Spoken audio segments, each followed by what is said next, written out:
From our entire team here at Voyager RV, congratulations on the purchase of your new RV.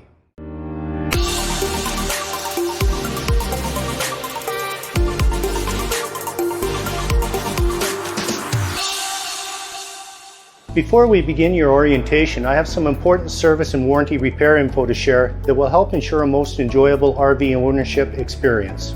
We have put your RV through our pre-delivery inspection process to do what we can to make it camping ready. However, as you get out and start having fun with it, you may discover items that require warranty service and repairs. There may also be regular maintenance and adjustments required to set you up for ongoing RV enjoyment and to help maintain its value.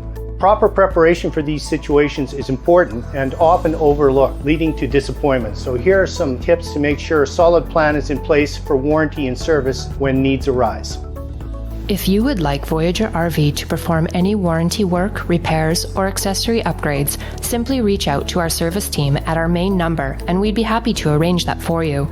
If you'd prefer we come to you, we also offer on-site mobile service, freeing up your time and preventing you from having to move your RV. Mobile service is available if your RV is located from Peachland up to Armstrong. Service call fees do apply. As a bonus for purchasing from Voyager RV, we will cover one free service call of up to $125 during the first year of ownership. This amount can be used towards our mobile service or an out-of-town mobile service of your choosing. If you live more than a few hours away and will not be able to bring your RV back to us for warranty service, we encourage you to start a working relationship with an RV dealer or repair facility in your area. It is important you find a willing service partner in your area prior to when you actually need service. If possible, arrange service with the local dealer for your RV's manufacturer. Just check the manufacturer's website to find their service center locations. If there are no factory authorized service centers in your area, or if a service center refuses to perform work on your RV, you should contact the manufacturer customer service line directly, and they will instruct you on the correct steps to take. In some rare cases, like emergency warranty repairs, the manufacturer may require you to pay upfront for repairs, then submit that invoice to the manufacturer directly for reimbursement. RVing is extremely popular right now, so arranging your general warranty repairs well in advance is a great idea. Most repair centers, including our own, may be booking appointments a few weeks or more in advance. In the case of needing emergency service where the repairs needed are preventing you from being able to use your RV, our service team or the service facility in your area will do all that they can to expedite the work. Please refer to your owner's manual for complete warranty information. You'll see an example of items not covered by warranty, including things such as rust and corrosion, fuses, scratches, as well as maintenance items being the owner's responsibility, such as sealants, bearings, adjustments, and lubrication of any moving parts. For your convenience, you'll get a maintenance schedule with your paperwork. Please note that according to your warranty policy, the costs to arrange or obtain service work are the RV owner's responsibility. For example, travel expenses, hotel accommodation, and missed work.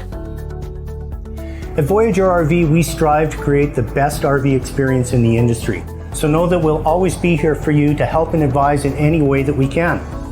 However, having a plan in place for when service and maintenance needs arise is important. We hope this information helps set you up for many years of enjoyment of your new RV. Thank you for your time, and without further ado, here's your orientation video. Hello, my name is Chris. I'm with Voyager RV.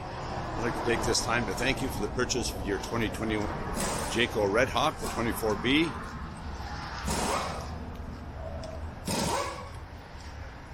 Class C Travel Trailer Edition. I'm going to shoot an orientation video for you externally and internally of the unit, pointing out some features, some operational things, and maintenance aspects of the unit you should be aware of. Starting at the front, just want to point out you're on a Ford 450 chassis. So anything to do with your chassis, of course, you would deal with your Ford dealership in your area, wherever you may be.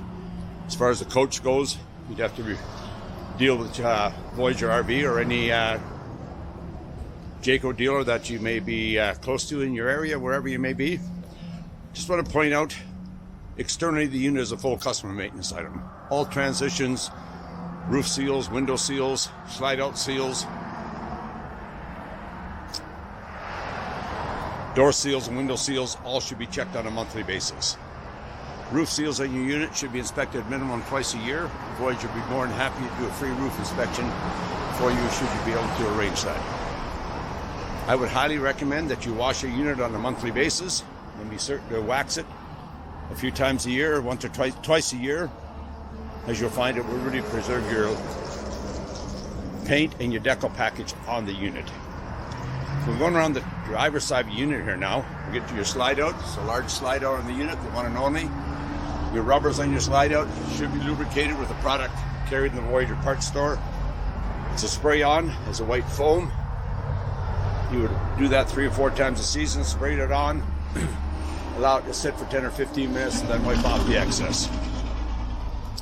Slide out gears on the Swintech slide here. Should you wish to lube them, I would recommend using a Teflon or silicone-based lubricant. Small storage compartment found directly underneath the slide out here, and a low point drain. Just in behind that, you're going to find your access panel for your Onan generator, which I've just started, has been running and tested. Next to that, your 30 amp power supply cord. You must be plugged into 30 amp power minimum to operate your AC unit and microwave on board the unit here. At the rear here, you're going to find your access to a storage compartment in the rear. And here you're going to find your black and gray holding tank. The termination end being right there. Your handles being right there. Now your sewer hose can be stored inside the rear bumper compartment here. If doing so, please drill a hole in the bumper and into the cap. Drop a retainer pin in to prevent that cap from vibrating out on travel. Now when the monitor board is indicated your tanks are full, it recommends half full for your black tank, minimum before dumping. I would suggest the fuller you can get your black tank before dumping, the better it is for the whole system. As your tanks fill, the fuller they become, more hydrostatic pressure. So when pulling your gate valves, you're going to get a strong, clean flush occurring. So draining your black tank first, then your gray water tank, drain it secondly. Once all has been drained, you can close the gray water holding tank valve, and up here you have a tank flush. Up above your outdoor shower here. Attach a external water supply to that inlet there, turn that water on, and with the black valve handle in the open position, the gray closed, you could then turn the water on, allow that to flush inside of your black tank of any residual waste. It will wash your sensors clean, keep them reading more accurately, and the cleaner that tank system, the less chance of odor buildup. It's your city water connection. In your city water connection, please be certain to use a water pressure regulating valve. Outdoor shower here, hot and cold running water with 4 feet of hose and a spray nozzle. Come around the rear of the unit, you'll find you have a ladder for accessing the roof should you want to go up, check your seals, your solar panel, do some service work, whatever you may wish to do up there. At the rear, please note your tow receiver with the warning label here, and refer to your manual package as to the capacity and specs on this tow receiver. 7-way hook up here for electrical, and underneath you're going to find your spare tire, which can be deployed underneath with a crank handle found inside your rear storage compartment here. In the rear storage compartment, you'll also find your low point drains for when you want to do your winterizing for the system for the year. That would also entail draining your hot water tank here.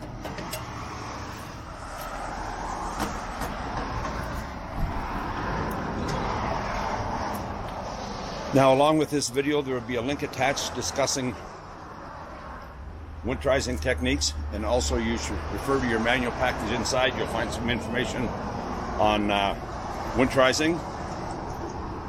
While we're speaking about it, your hot water tank here is now in winter mode. Drain plug right there. Drain port over here. It's electric or gas operation. Up here you'll find your pressure relief valve. That pressure relief valve would activate at such time the tank overpressurizes or exceeds set water temperature. Please note the general information regarding your hot water heater here. It's Dometic. Familiarize yourself with all of this, and for any further information, please refer to your manual package. Access panel for your refrigeration system. This door can be released by just turning that tab a quarter turn, and the door will release for you. If you may be bothered with wasps and spiders intruding in here, you could line the backside of that door with a smaller mesh to prevent the intrusion of those insects. It's your furnace out here. Please be certain when operating the furnace, nothing combustible is out in front of the exhaust port here. The next compartment towards the front here is your asthma tank.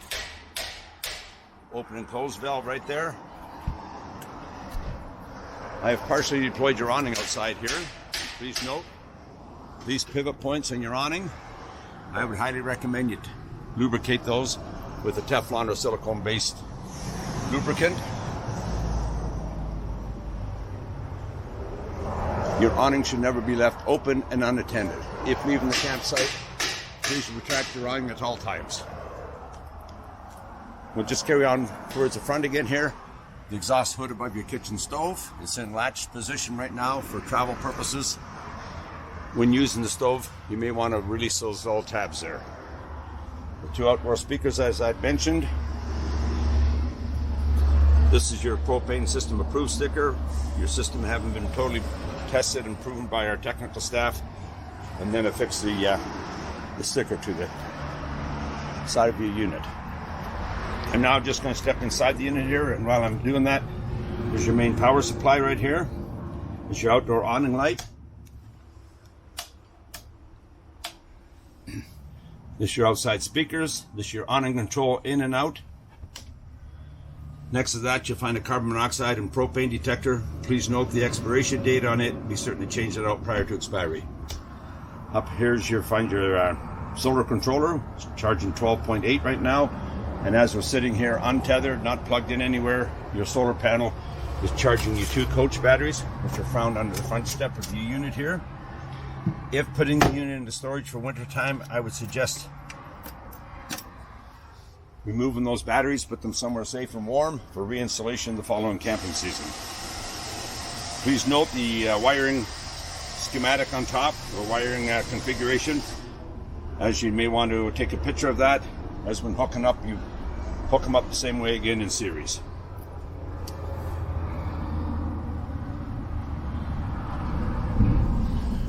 Up here you're going to find your interior lights, your exterior lights, which is your porch light on the wall up here. There's your power step control, which I'm standing on here at the moment. And stepping up inside the unit, immediate to the right of the door, you'll find a fire extinguisher. Please note, be certain it's fully charged and ready for emergency use at all time. Your upper bunk above the driving compartment here is a flip down mattress, along with an access ladder. Please note any warning labels in the unit here regarding your smoke alarm, which should be tested on a monthly basis. Has a test button on it, the battery operated. Up here to the left, you're going to find your tank heaters on the unit. That is your gray water, black water, and freshwater tanks all have heaters installed. Your 12-volt water pump switch, your electric water heater, electric or gas option, your slide control right here, your Jenny. For starting your generator, you hit the stop button to such point that you'll see a readout on your screen here, or the red light comes on. At that point, you can proceed to start your generator, which I've done already this morning. And this is your battery levels, your fresh tank level, black tank, and gray tank levels. All your monitors right there. Proceeding along, in the kitchen area here, switch for your under cupboard lights. In the countertop, you have a pop-up here for electrical plug-ins and USB charging port. It just recedes down in. Your manual package I've located with your remotes for your TV and stereo system. All your manuals pertaining to the unit. In there, I will be inserting this orientation sheet, which I'm going through with you at the moment. So please review that upon receiving your unit or picking up your unit. We also will provide you with a customer maintenance chart. Check it as to how it applies to your unit, and check things on the timely basis noted above. On the back of that, you'll find an area for record keeping for maintenance performed to the unit by yourself or any RV technical staff. I also will be putting in here the pre-delivery inspection report completed by our technical personnel having tested your complete system and proven. And on the back side of that sheet, you'll find make, model, and serial number of all components on board the unit here. At your kitchen stove area here, it's a Furion 5 control knobs. Igniter on the left turns clockwise only. All the other 4 turn counterclockwise. Before operating, please note the warning and danger labels. And when operating, please run the exhaust fan above at all times. For your oven has a burner assembly under the bottom shelf in the oven. Turning the oven control knob to the lighting position and pushing it in, you could then turn your striker or igniter, turn it clockwise. Once pilot has been attained at the rear of that burner assembly, you'd hold that control knob in for a count of 5 to 10, which will allow the thermocoupler to heat up, which will in turn open your gas valve for you to set your desired oven temperature. For your microwave above, it's a convection. It is recommended to remove your tray for travel purposes and reinstalling when reaching your destination. Your Norcold refrigerator, it's just a selection on-off button with a mode selection for AC or gas. It can be set on the auto mode. On auto mode, when plugged in, it will choose the AC power till such time that power was lost inadvertently or whatever. If your ASME tank or propane tank front is open, the fridge will revert over propane operation for you. The panel down at the floor level here below the fridge is removable. Thereby you can access the rear of your hot water tank and your 12-volt pump from when you're doing your winterizing procedure. As you must access the bypass on the back of the hot water tank. Just going to step into the bathroom area here for a moment, where you're going to find a foot flush toilet, light and fan switch on the left of the wall here, full step-in shower with a small skylight above with a sliding door.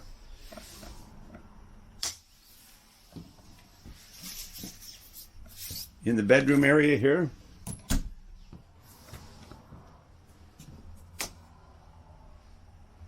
you have a slide out control right here for your bedroom slide.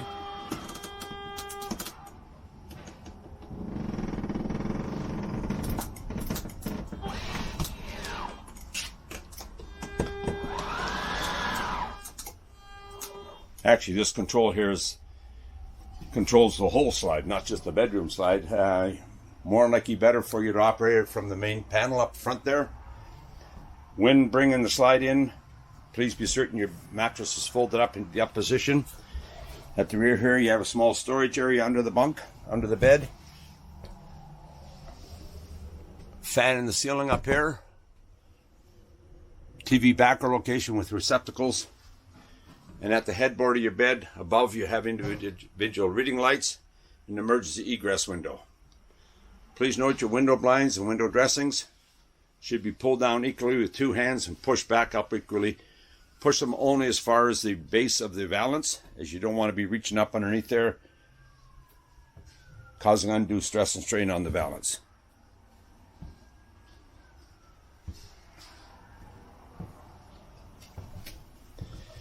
Just at the rear in the bedroom here, at the back, you're going to find your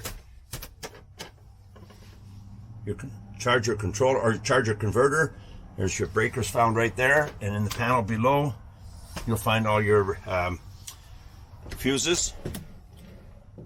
Please be certain to carry extra fuses with you at all times. Your thermostat on the rear wall here in the bedroom, that's for your furnace and fireplace, or furnace and for AC unit. To operate either, you should have your fan control set to the auto mode. On the auto mode, when choosing either cool or heat, the appropriate appliance will kick in for you. Going up into the dinette area here, your table is a drop down.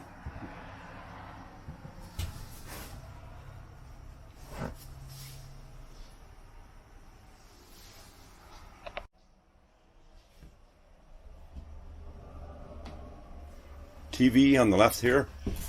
Light switch for the lights underneath the cupboards there.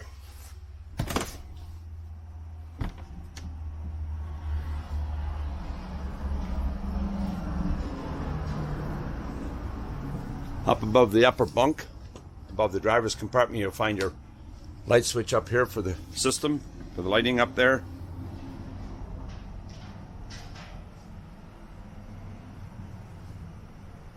So at time of pickup today, when you're coming to pick up your unit, Any questions you may have, please direct them to the Voyager personnel that are assisting you at that time, or ask for myself or Rick. We'd be more happy to answer any questions for you. Thank you again, and bye for now.